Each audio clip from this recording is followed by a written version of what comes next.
इतवारों से हम खरूज की किताब और उसके 12वें बाब और उसकी 14वीं आयत से लेकर 21वीं आयत तक जो हम स्टडी कर रहे हैं। और मैं बड़ा ही हैरान हूं अपने ज़ात में इस बात से कि ये वो हवाला है जिस पर मैंने कभी उस तरह से गौर नहीं किया था। हाँ, मैंने गौर किया तो मैंने ईद फसा के दिन पर गौर किया, है ना। और मैंने गौर किया तो मैं जो है वो बर्रे पर और उसके खून पर और किस तरह से जो है बनी इसराइल छुड़ाए गए और किस तरह से पहलोटे जो हैं उनको हलाक किया गया जिनके दरवाज़ों पर खून नहीं था। मैं इस बात से हैरान हूँ कि 14वीं आयत से लेकर 21वीं आयत के आखिर तक एक बयान है और ये बयान बहुत ही ज़बरदस्त है और मैंने नए तौर से इस बात को समझा है। मैं इस बात को देख रहा था उनके हाल के साथ, उनके प्रेजेंट के साथ, उस सिचुएशन के साथ तो उसका तल्लुक था, लेकिन उसके साथ साथ जो 12वां बाब है उसका तल्लुक उनके मुस्तकबिल के साथ भी था और उनके मुस्तकबिल में एक सफ़र उनके सामने है और ये सफ़र जो है उसकी तैयारी वो कर रहे हैं। जो उनका हाल है उसमें क्या था कि उनके पहलोटे जो है वो बच गए और जो हलाक करने वाला है उनको अंदर आने नहीं दिया और जिस सबब से हलाक करने वाला अंदर नहीं आया वो सबब ये है कि उनके दरवाज़ों पर और उनकी चौखटों पर खून लगा था। और जो उनका मुस्तकबिल था उसके साथ इसका रिलेशन ये था, खुदा ने कहा था कि तुम अपनी कमरें कस के और अपनी लाठियां अपने हाथ में लेकर, है ना, और अपनी जूतियां अपने पाँव में पहनकर जल्दी जल्दी से इस फसा को तुमने खाना है। जो लाठियां हाथ में, पैरों में जूती और कमरें कसी हुई हैं, ये एक सफर पर जाने वाले हैं। उनके मुस्तकबिल के साथ भी जो है इसका कनेक्शन है। 14वीं आयत से लेकर 21वीं आयत के आखिर तक खुदा जो है वो उन्हें ये बता रहा है क्या काम तुमने करना है और क्या काम नहीं करना। जो काम इन्होंने करना है वो ये है कि इन्होंने बर्रे के खून में और गोश्त में शामिल होना है जो उन्हें जिंदा रखेगा। इनका भरोसा और दारोमदार उस पर होना चाहिए और उसके साथ साथ खुदा इन्हें ये कह रहा है कि तुम्हारे मुस्तकबिल में एक चीज है जो तुम्हारी जिंदगियों का हिस्सा नहीं होनी चाहिए और वो चीज जो तुम्हारी जिंदगियों का हिस्सा नहीं होनी चाहिए वो खमीर है। ऐसे हालात, ऐसी सिचुएशंस, ऐसी सूरत हाल इन लोगों के सामने आने वाली है जिसमें ये जो गुलामों की जनरेशन है, गुलामी में पैदा हुए लोग हैं, उन हालात को देखकर ये किस तरह से जिंदगी गुजारेंगे, इनका फैसला क्या होगा, इनका तर्ज जिंदगी क्या होगा। खुदा इस बात को देख रहा, खुदा इस बात को चेक कर रहा था। आने वाले हालात में इनको आजमाया जाएगा और जो आजमाइश होगी, वो सिचुएशंस, वो हालात जो पैदा होंगे, इनको टेस्ट करेंगे, इनको आजमाएंगे। इनका रवैया, इनका एटीट्यूड उस हालत में क्या होता है, ये बात जिंदगी और मौत के दरमियान में फैसला कर डालेगी। ये मामूली बात नहीं।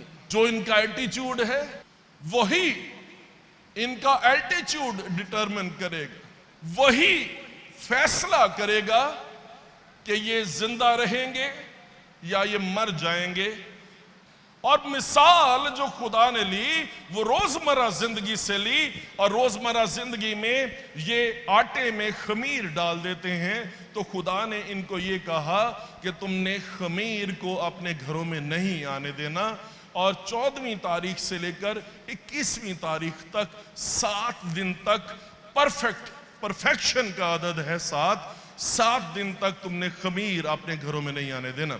हम लोग जो है वो खमीर से ज्यादा वाकिफ नहीं है। खमीर जो है ये ब्रेड बनाने में, चीजें बेकिंग करने में खमीर का बहुत ज्यादा इस्तेमाल होता है। आटे को फुला देता है, उसमें हाइड्रोजन भर देता है, ठीक, उसमें गैस भर देता है और जो आटा है वो अपनी असली हालत से 4 गुना ज्यादा जो है वो फैल जाता है। खुदा इनको इस रोजमर्रा जिंदगी में से एक मिसाल को लेके सिखा रहा, इनकी तरबियत कर रहा, इनको पहले से आगाह कर रहा, इनको वार्निंग दे रहा था। सो इस छोटी सी वीडियो को ध्यान से एक बार फिर से देखिएगा।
सो गौर करें, मैं ये बात कर रहा हूं कि ऐसी सिचुएशन में खुदा लेकर आता है, ऐसे हालात इनके सामने आते हैं जिन हालात में इनकी जिंदगी, इनका दिल बिल्कुल इस आटे की मानिंद है।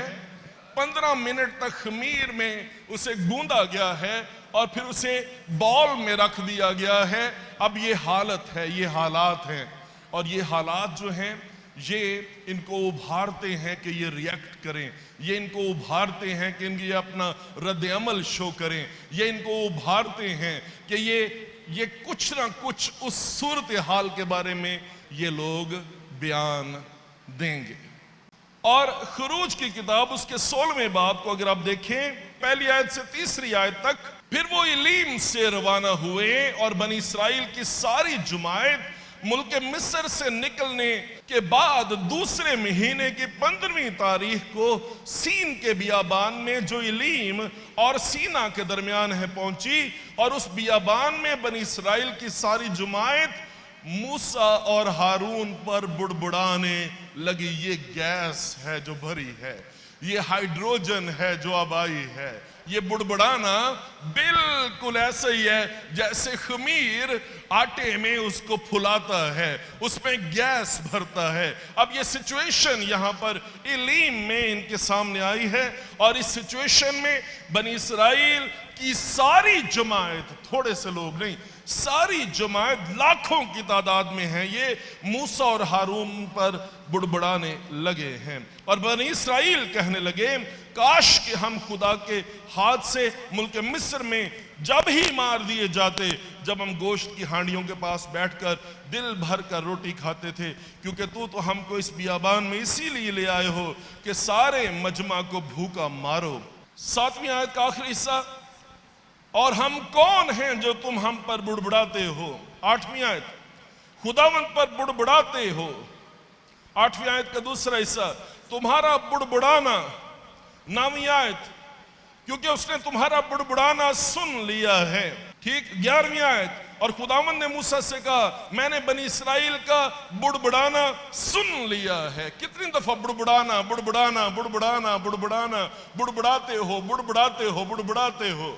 अब यहाँ पे सिचुएशन ये है कि बियाबान में आ गए हैं, लाखों की तादाद है, खाने के लिए रोटी नहीं है, और ये लोग जो हैं ये मुल्क मिस्र को याद करना शुरू कर दिया इन्होंने, पीछे देख रहे हैं और पीछे देखकर फिर प्रेजेंट में अपने हाल में जो है वो रिएक्ट कर रहे हैं। ये लोग बुड़बड़ा रहे हैं। अब याद कीजिए, खुदा ने कहा था कि खमीर तुम्हारी जिंदगियों में नहीं होना चाहिए। यहां पर आपकी सूरत हाल भी हो सकती है कि नहीं हो सकती, हमारी सिचुएशन भी हो सकती है। बियाबान में 4 हालतों पर हम गौर कर रहे हैं। पहली हालत कि उनका बर्ताव एक दूसरे के साथ कैसा था। मूसा और हारून की जिंदगी सबसे मुश्किल और कठिन है, क्योंकि मूसा और हारून जो हैं उनके खिलाफ ये लोग बगावत करते रहते हैं। दूसरी बात, जब खुदा इन्हें प्रमोट करना चाहता है और खुदा उन्हें वादा किए हुए मुल्क में दाखिल करना चाहता है, वहां पे इनकी सूरत हाल, इनकी सिचुएशन के मुताबिक इनके दिल की, इनकी जहनी हालत कैसी है, वहां पर टेस्ट हो गए हैं। आपको याद है कि 12 जासूसों को भेजा था और वापस आके उन्होंने क्या रिपोर्ट दी थी? उन्होंने कहा था कि वहाँ पे हमने ये देखा और लोग बड़े बड़े हैं और जबार हैं और कहार हैं। हमने वहाँ पे जो है अनाकीम की औलाद और नस्ल जो है उसको भी देखा, और हम उनकी नज़र में ऐसे थे जैसे ग्रास हॉपर्स होते हैं, जैसे टिड्डे होते हैं, और ऐसे ही हम अपनी नज़र में थे। खुदा जब प्रमोट करना चाहता है, बाज़-औक़ात हमारी प्रमोशन जो है वो हमारे दिल की हालत को सामने ले आती है। एक और जगह जहां पे इनको टेस्ट किया गया है वो रोजमर्रा जिंदगी की जरूरियात हैं। ध्यान से इसे देखें तो रोटी के बारे में ये लोग बात कर रहे हैं, 16वां बाब और उसकी पहली आयत से 3री आयत तक। और उसके साथ ही खुदा जो है वो कहता है कि मैं आसमान को खोलूंगा और मैं तुम पर रोटी बरसाऊंगा। और ये रोटियां जो इन पर बरसाई गई हैं ये 1 या 2 दिन के लिए नहीं है, ये पूरे 40 साल बियाबान के सफर में, पूरे सफर में आसमान इनके लिए खुलता रहा है और खुदा इनको रोटी जो है वो बहम पहुंचाता रहा है। देखिए मेरे साथ 35वीं आयत, और बनी इस्राइल जब तक आबाद मुल्क में ना आए, यानी 40 बरस तक मन खाते रहे, गर्ज जब तक वो मुल्के कनान की हदूद तक ना आए मन खाते रहे। खुदा ये सिखा रहा है कि तुम लोग अपनी हालत पर डिपेंड ना करो, बल्कि तुम लोग खुदा पर डिपेंड करो। तुम लोग अपनी हालत को, अपनी कुव्वत को, अपने रिसोर्सेज को देखने की बजाय तुम लोग खुदा के रिसोर्सेज को देखना शुरू करो। हमारी आजमाइश क्या है? जब हम जिंदगी गुजारते हैं हम किस तरह से सोचते हैं? मेरे वसाइल थोड़े से हैं और मेरी जरूरत जो है वो बहुत बड़ी है।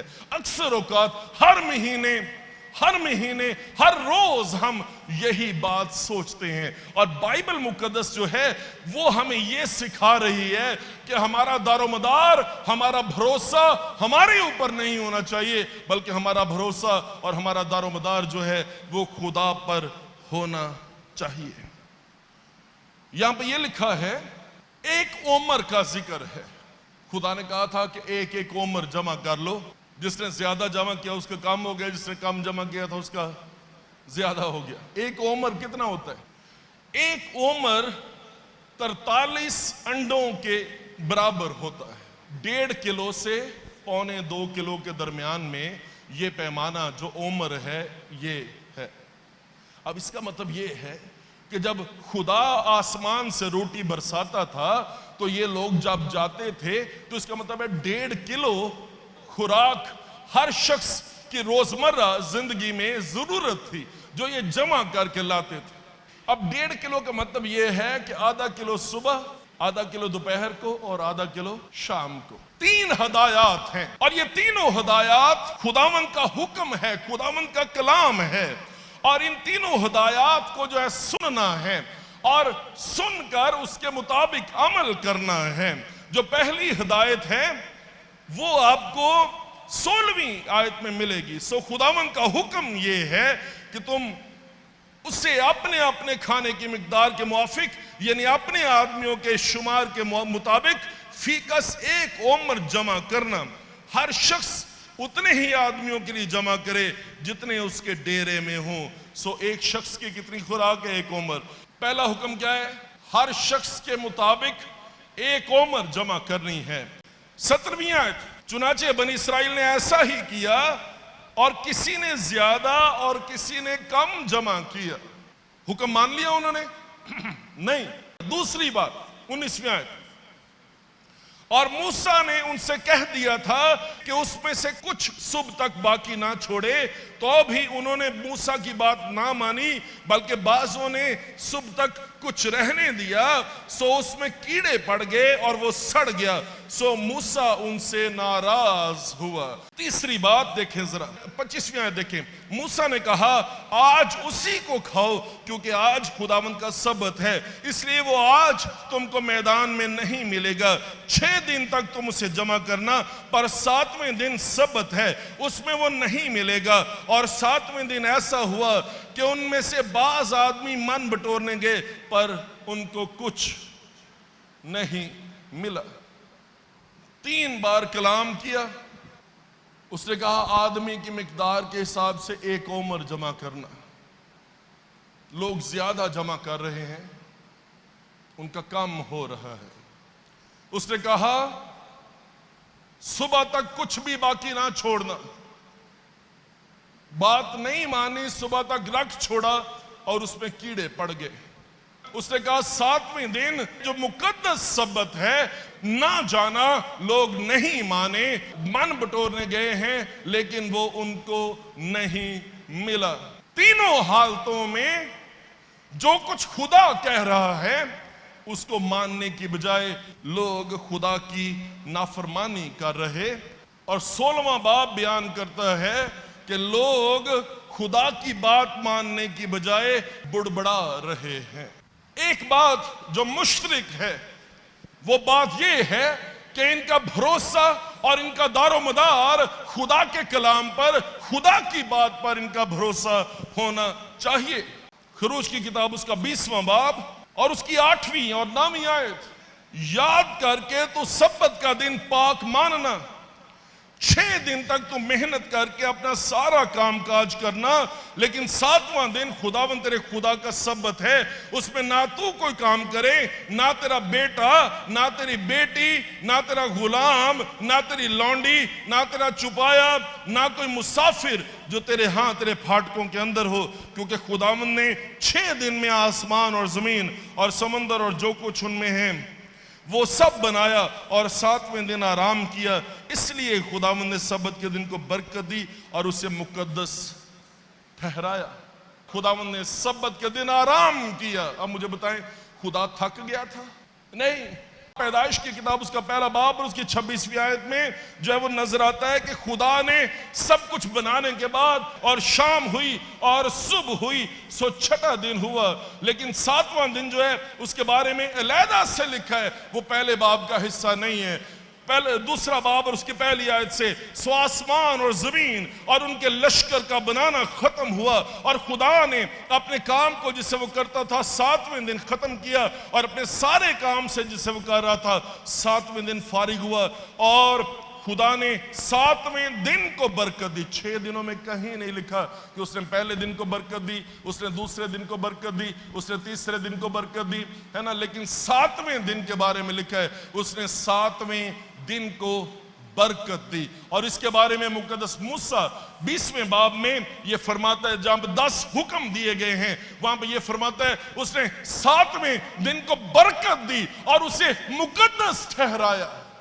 सारी क्रिएशन में सबसे पहली चीज जो मुकद्दस ठहराई गई है, जिसे सैंक्टिफाई किया गया है या कहा गया है, जिसे डिक्लेयर किया गया है कि ये मुकद्दस है, ये पाक है, और जिसके बारे में 16वें बाब में मुकद्दस मूसा फरमाता है कि ये मुकद्दस सब्बत है, ये मुकद्दस सब्बत है।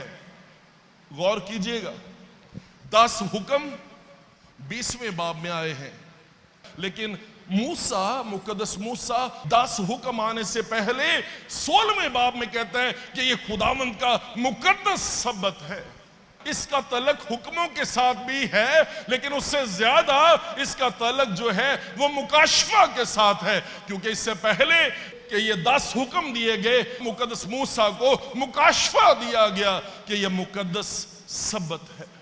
और मैं आपसे पूछना चाहता हूं, खुदावंद के आराम का ये रेवलेशन, ये मुकाशफा आपको मिला है कि नहीं मिला? हमारी कलीसिया को, चाहे वो यहां पे हो, चाहे वो अमेरिका में हो, किसी भी जगह पर, कलीसिया सबसे ज्यादा जिस काम में पैदल है वो सब्बत के दिन की ताजीम के बारे में है।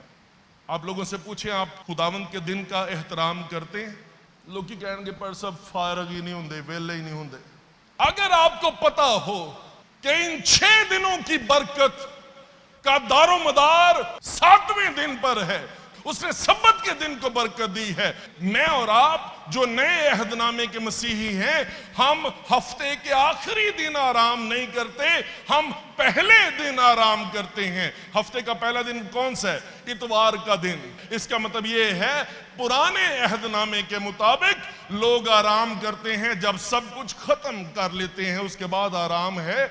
हम लोग आराम करते हैं सारे काम शुरू करने से पहले। उसकी एक वजह है, यह बड़ी गहरी बात है और आपको समझ आ जाए तो बड़ी जबरदस्त है। उसका सबब और वजह यह है कि पुराना अहदनामा आखिर में आराम की बात करता है। जब सारे हुक्मों को मान लिया, सारी चीजों को पूरा कर दिया, दौड़ को दौड़ लिया, आखिर में आराम है। नया अहदनामा आपको बयान करता है कि नहीं, आपने जो सारा हफ्ता गुजारना है, आपने पहले आराम करना है, आराम की हालत में से आपने निकलना है, और फिर उसके बाद आपने सारा हफ्ता उस आराम की हालत में से होकर आपने गुजारना है। पुराना अहदनामा बयान करता है कि 6 दिन में आपने काम करके, सर्वेंट ने, मजदूर ने, गुलाम ने काम करना है और उसने मालिक को खुश करने की कोशिश करनी है। लेकिन नया अहदनामा आपको बताता है कि उसकी फेवर, उसकी अप्रूवल पहले से आपके साथ है। मालिक पहले से आपके साथ खुश है। अब आप उसकी अप्रूवल को अपने साथ लेकर आगे बढ़ते हैं और आप काम करते हैं। समझ आ रही कि नहीं आ रही? पहला दिन, मालिक को मैंने खुश करना है, मैंने आज काम किया है, मैंने मालिक को खुश करना है। दूसरा दिन, मैं मंजिल की तरफ जा रहा हूं कि मैं मालिक को खुश करूंगा। तीसरा दिन, मैं मंजिल की तरफ बढ़ता जा रहा हूं। चौथा और पांचवां और छठा, और इसके बाद मैं उम्मीद करता हूं मुझे मालिक की अप्रूवल हासिल होगी। लेकिन नया अहदनामा हमें बयान करता है कि मालिक हमारे साथ पहले से खुश है और पहले दिन हमने उसके दिन को मुकद्दस जाना है और मालिक के साथ मिलकर हम सारा हफ्ता गुजार रहे हैं। मालिक हमारे साथ साथ है। खुदावंद यीशु मसीह मत्ती की इंजील उसके 3 बाब में अभी उसने कोई मौजज़ा नहीं किया, अभी उसने किसी को शिफा नहीं दी, अभी उसने किसी जगह पर जो है उसने मुनादी नहीं की, किसी को तालीम नहीं दी, कहीं कुछ भी रिकॉर्डेड नहीं है कि उसने खुदा की बादशाही के लिए किया हो। लेकिन बाइबल मुकद्दस में लिखा है कि वो दरिया यर्दन में यूहन्ना इस्तबागी से उसने बपतिस्मा लिया, और जब वो बपतिस्मा लेने के बाद पानी से ऊपर आया तो आसमान खुल गया।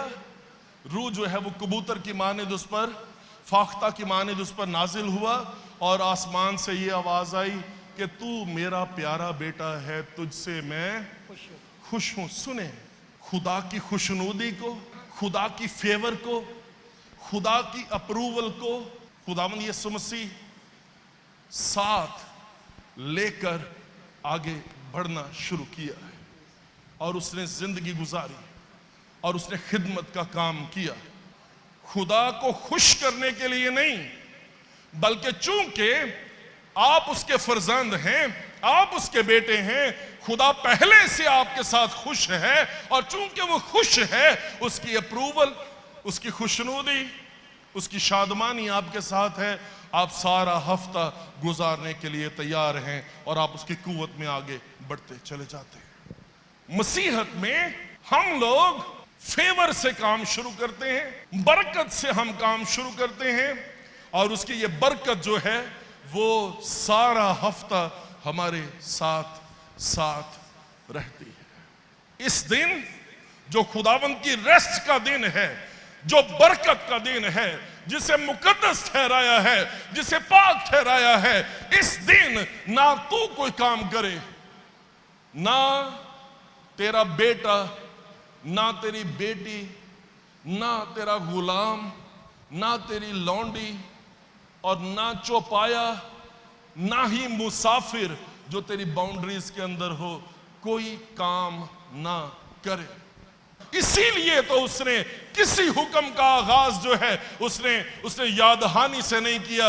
उसने सिर्फ सब्बत का दिन जो है, जब ये हुक्म उसने शुरू किया तो उसने कहा याद करके तू सब्बत का दिन पाक, याद करके।